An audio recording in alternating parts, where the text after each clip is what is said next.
Hello and welcome. I'm Captain Mike Bland, the Commanding Officer of Media Relations Division with the Los Angeles Police Department. This critical incident community briefing is intended to provide you with information about an officer-involved shooting that occurred in Hollenbeck Division in the city of Los Angeles on September 21st, 2025 at around 12:30 a.m.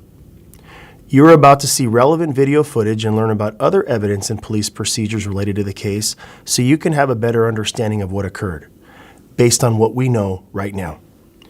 The LAPD conducts very thorough use of force investigations, which typically require investigators to interview multiple witnesses, view countless hours of video footage, and analyze a considerable amount of forensic evidence. We are still at the very early stages of this investigation, which can often take up to a year to complete. And our understanding of the incident may change as this additional evidence is collected, analyzed, and reviewed. We also do not draw any conclusions about whether the officers acted consistent with our policies and the law until all the facts are known and the investigation is complete. A word of caution. The images and information you're about to see may be disturbing. When a police officer uses force to arrest a suspect or defend against an attack, it can be graphic and difficult to watch. In addition, there may be strong language used by those shown in the video. As such, viewer discretion is advised, especially for young children and sensitive viewers. Hollenbeck Patrol Division officers responded to a radio call for an assault with a deadly weapon shooting in progress in the 300 block of North Meyer Street. The caller stated that the suspect was seen walking by the railroad tracks behind a warehouse armed with an assault rifle and shooting at multiple people. Here is the 911 call and corresponding radio broadcast. Operator 550. Hi, I'm right here at like a view spot in LA next to the train tracks. I don't know exactly the address, but there's a guy with the assault rifle shooting at people that drive by. Do you know if anybody's down? Need a paramedic? No, nobody's screaming or anything, but he's like just blatantly standing right here. He just shot at somebody, and it's not an airsoft gun. Okay. It's Can for you sure. give nearest intersection? I know you said you don't know exact location. What would be the nearest cross streets? Do you know? Let me put a pin. Are you my, on Myers Street? Yeah, on Meyer Street. Yeah, we're Okay. right next to the train tracks. Okay. And is he on foot or is there a car? He's on foot. He's just standing on the train tracks, blatantly holding the gun. Okay. And what color clothing is he wearing?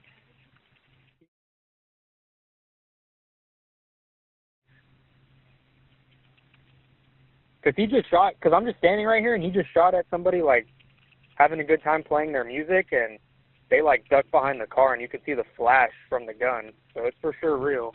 Okay. You still have visual of him?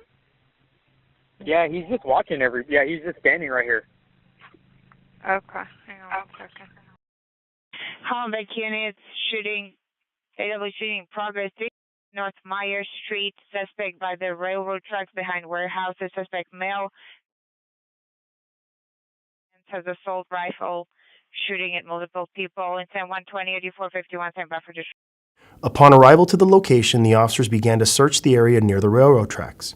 Moments later, they saw the suspect armed with a rifle and an officer-involved shooting occurred. Following the officer-involved shooting, the officers repositioned themselves behind their police vehicle, requested the assistance of additional patrol officers, and subsequently established a perimeter around the location. A portion of this incident was captured on the responding officer's body-worn video. Body-worn video cameras are used by most officers assigned to field duties.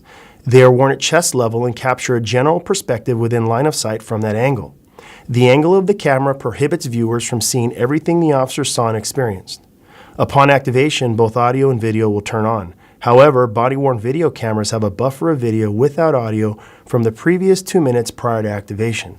This feature is designed to capture incidents that occur suddenly where an officer doesn't immediately activate the camera. Here is body-worn video from the officers involved in this incident.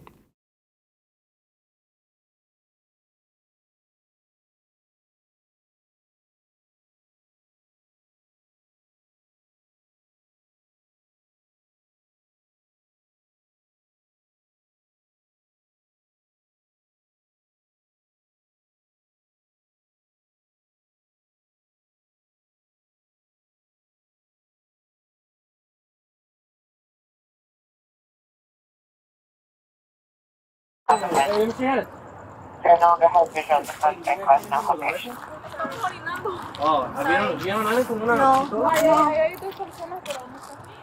No, it's. Four final, let me get a backup for a man armed with a rifle.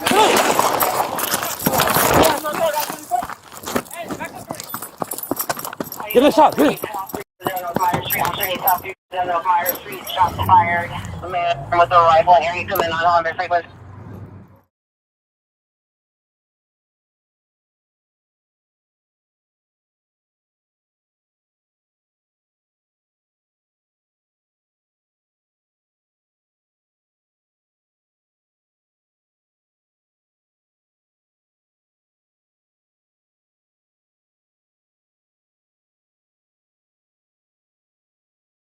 ¿Vieron a alguien con una pistola?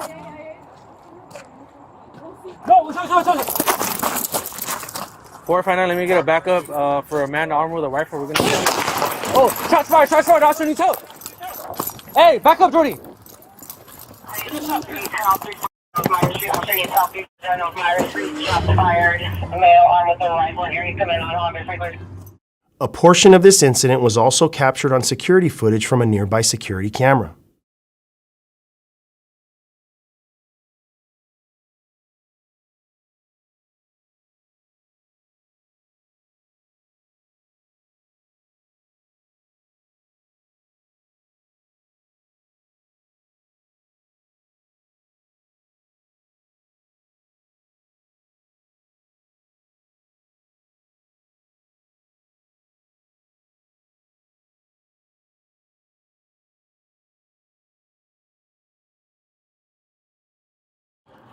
Okay, what you guys got? So we were walking this way, and then we were approached by three females.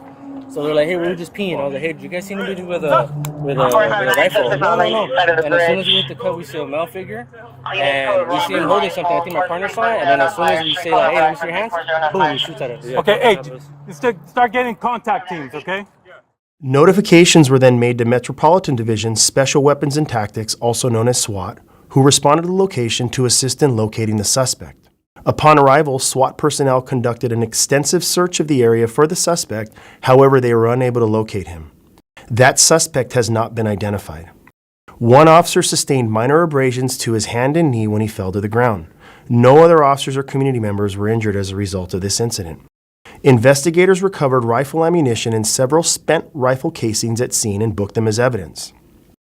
In the next several months, the LAPD will continue to investigate and analyze this incident. We will continue interviewing any new witnesses that may come forward and complete any forensic tests as new evidence is found. After the investigation is complete, our Critical Incident Review Division will forward their findings to the Chief of Police, who will make his recommendation to the Civilian Board of Police Commissioners. The board will evaluate the evidence to determine whether the officer's tactics, drawing and exhibiting a weapon, and use of deadly force in this instance met the high standards expected of all LAPD officers. Additionally, the Office of the Inspector General will conduct a parallel and independent review of the investigation and will provide its recommendations to the board. If you would like more information on how the LAPD investigates all serious use of force incidents, I encourage you to visit lapdonline.org, where you can find LAPD's use of force policy and procedures. Thank you for taking the time to view this critical incident community briefing.